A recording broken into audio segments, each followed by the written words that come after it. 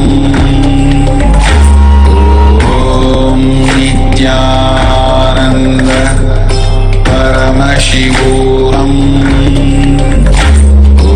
Om Nithyananda Paramashivam.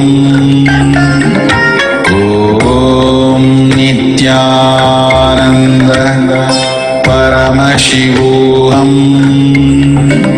Om Nithyananda Paramashivam. Om Nithyananda Paramashivam. Om Nithyananda Paramashivam. Om Nithyananda Paramashivam. Om Nithyananda Paramashivam. Om Nithyananda Paramashivam.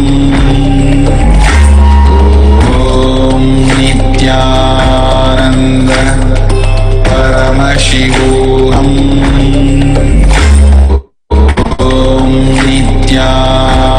Nithyananda Paramashivam. Om Nithyananda Paramashivam. Om Nithyananda Paramashivam. Om Nithyananda Paramashivam. Om Nithyananda Paramashivam. Nithyananda Paramashivam. Om Nithyananda Paramashivam. Om Nithyananda Paramashivam. Om Nithyananda Paramashivam.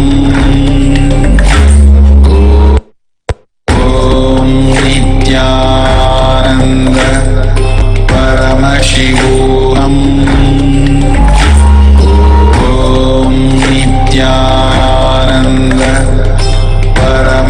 Paramashivam.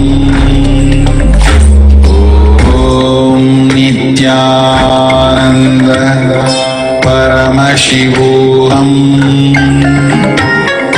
Om Nithyananda Paramashivam. Om Nithyananda Paramashivam. Om Nithyananda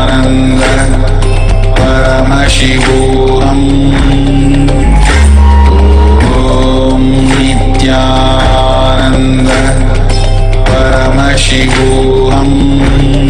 Nithyananda Paramashivam.